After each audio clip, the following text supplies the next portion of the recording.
Welcome to part 2 of my accuracy guide. In this part, I'm going to focus on getting to know one specific weapon and getting very proficient at using one weapon. It's definitely a good attribute to be able to use multiple weapons, and once you learn one weapon well, you can continue to learn more.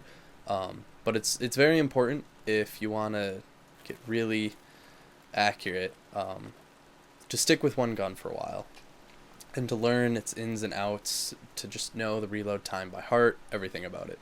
The first step to that, though, is picking a scope. Now, I prefer the red dot sights. They're the closest zoom, so they're really great for close quarters, engagements. They're okay at long range. You can still manage, as long as you stay on target decently, you can still make pretty good picks. Now, I use the red dot sight on basically all my guns because even though, certain guns work better with different sights, I just like to stick with it because then I always have that muscle memory of the red dot sight. A lot of people also swear by the hollow sight. Definitely a good sight. It's the hollow sight, the Russian and the American ones. They both zoom just a little bit more than the red dots. You can see how my screen's zooming in just a bit more. It's not a lot, but it's noticeable. A lot of people like these sights, and they're definitely good sights. They're still effective at range. Very close range engagements are a little rough because it's a little zoomed in, but it allows like a much clearer view at long range. So these sights are actually pretty good because if you have a gun that has decent hipfire to manage in close range where you don't even need to aim at, like if there is someone at that car and you didn't even need to aim down, and even then it's not too bad, and then it gives you a much clearer view at range. So these are definitely good sights. Now the 3.4 sights, they're all right on some assault rifles. Like for instance the AN-94 or the G3A3 and even the AS Val, sort of, which is an assault rifle, it's a PDW. But anyways, they're alright. I wouldn't recommend them if you're new to this game, or if you're new to a gun or whatever. I wouldn't recommend them because they make shooting at long range pretty easy. But the thing about them is that when you're this zoomed in at long range, recoil management is actually it's like slightly more difficult at range. Gives you a very nice view at range. So like if there was someone there, I could definitely see him. But if I have even a pistol, I'd still be able to see him. All it really does is help you stay on target at range a little bit. So it's definitely better at range, but close range it makes close range a nightmare because it zooms so far in that, like, if I'm zoomed in here, if there's someone standing right there, I can't see him because I'm zoomed past. So I wouldn't recommend these. However, there's certain assault rifles like the G3A3 or the AN-94 or maybe the Scar L, certain long range ones. If you want to play far back and just kind of play like an assault sniper or something like that, then maybe these sights are pretty good. But for learning purposes, I wouldn't recommend them. Alright, so now I want to talk about the foregrip. Now, in Battlefield 3, the foregrip acts kind of weird. So when you equip it, it actually reduces the accuracy of your gun, but it also reduces the recoil. So, well, the side-to-side recoil, not the vertical recoil. So it's an attachment. It's kind of a personal preference on some guns. Some guns you kind of need it. Some guns have pretty atrocious recoil, and some guns have really good recoil, and you really usually don't want to put it on. But I don't know. It's mainly a personal preference. Now, one thing I'd like to touch on is that if you don't want to use the foregrip, you can run the bipod. It doesn't actually give you any negatives, and it lets you bipod up. I don't really do this because when I'm playing with a weapon that only has 30 rounds, I don't know, I like to be very mobile so you can peek around corners and stuff. When you're bipoding up, usually the purpose is because you're going to hold down a location, or, you know, when you buy a pod up, what happens is that you are the bigger threat. And so someone has to have a very accurate peek or a mortar or something to blow you up. And so it's useful with machine guns when you have multiple, like a huge magazine of like 200 rounds, because as you're bipoded up, you can just sit there and a whole squad of guys can try to pick you off, but the idea is that you can just destroy them because you have a bipod. But when you have a small clip, I don't know, I don't find it very useful. Personal preference, some people like to use it, or you can use it on like a G3A3 at long range and just snipe the crap out of people. Put on like a 6x scope or something. I don't know. There's some silly things you can do. One last thing about the bipod, weird mechanic is that it actually changes how the gun shoots. Notice how it's shooting up and to the left? Now the M16 normally, without the bipod, shoots up and to the right. I don't really use bipod enough, so I don't know if it like inverts the recoil, or if it gives it a new spread, or exactly what it does, but it's something to note, that when using the bipod, the recoil is so reduced, and also in a different direction, that it feels awkward. So if you're going to run the bipod, I would recommend getting used to the recoil of both bipoded and unbipoded. Alright, so let's look at the recoil and the bullet spread of the M16 without a foregrip. I'd just like to point out that I'm using the M16 in these videos because it's a very good beginner weapon. Not saying, oh god, not saying it's a noob gun or da-da-da, but it's definitely one of the more powerful, if not the OP gun of Battlefield. So it's a very good gun to learn on. One of the reasons why it's very powerful is that it has a quick reload time mixed with a good rate of fire. It's also accurate, and it's very, very, very forgiving.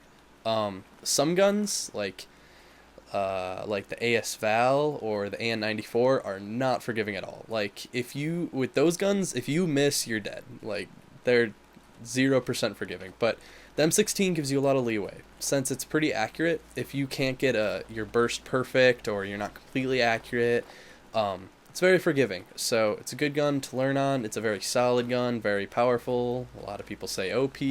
I say OP, but anyways, that's why I'm using it. So if you are new to Battlefield, that this is a good weapon to start out. Anyways, alright. Off topic, but back on topic.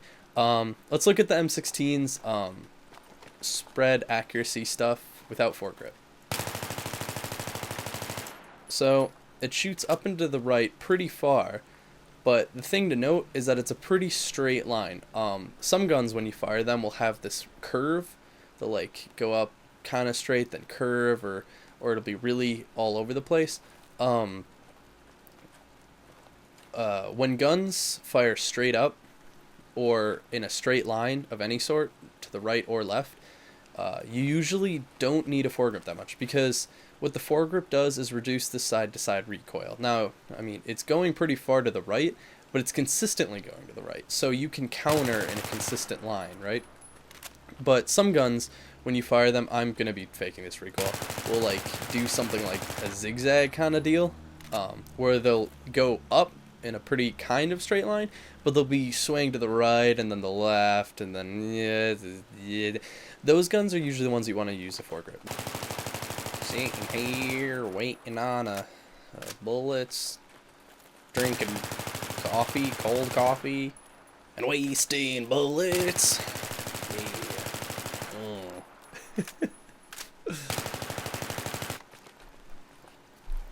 Alright, so now let's look at the gun with a foregrip. So, what's happened? Well, it's still in a very straight line. It's still up and to the right, however, it's more straight up. It's slightly less to the right. You can see how before it kind of was like this, and now it's like this. It's also arguably straighter, but the thing is, this is where it's all personal preference. I personally, I don't know, sometimes I'll use the foregrip on the M16, and sometimes I won't. Currently, I'm all for the foregrip, but sometimes I'm like, oh, I hate this. Because when you look at the accuracy, I mean, with the foregrip, it's still pretty accurate. And then you also get the hip fire, and it is slightly easier to control because since it's reducing, see, the M16 doesn't have bad side-to-side recoil in the first place, but since it is reducing it, it makes this gun very, very, very easy to control. So, personally, I guess I use the foregrip on this lot, but this is where foregrip, it's all personal preference. It doesn't matter, like even like guns like the FAMAS that have like terrible side-to-side recoil, there's still merit in not putting a foregrip on it. Like that's one gun that it's hard to argue to go no foregrip, but I've actually done it before, and there are benefits to having no foregrip on incredibly terrible recoil guns. But yeah, all personal preference. All right, so now let's talk bursting at ranges. Finally, right? So you should have already watched the first part where you learn how to burst, you know, standard bursts. Now this is where having a forgiving gun is useful because, like the M16, you don't have to burst correctly. Like you can use long bursts at long range or short bursts close or whatever, and it has a lot of leeway. So it's very good to use while learning to burst, but you should still consciously think of how you're bursting at what range you're shooting at, because basically when you're shooting at something close compared to something long, the closer they are, the longer the bursts will be, and then at long range you use very short bursts. So from me to this bin right here, you can mag down, because when the gun gets completely inaccurate, it's still hitting. Like if there's a person standing there, you can just mag down. It's no problem. But now let's back up a bit. Say, stand behind this. Say here to here. Still pretty close range. Can still mag them with M16. Some guns, you'll have to start bursting here. Like maybe 7-8 round bursts. Now to this barrel. Now this is what I would call mid-range. You're going to want to burst here. At this range, you kind of want to do maybe 5 or 6, maybe 4 or 5 round bursts with M16, because it will be pretty accurate. But you can still, you know, get like 6 rounds off pretty accurately. If they're head glitching or something, you might want to reduce your bursts. That's kind of a rule of thumb, or not a rule of thumb, but something to note. If they're a very exposed target, you can burst a little longer because more of them is exposed. But like, say just their head sticking out, well, even though they're at mid range, I might want to burst as if they're at long range with like 3 round bursts. Like, see, like this bin or way back there, you want to use really short bursts. Alright, so now that you're done with part 2, I'll put part 3 in a link right there.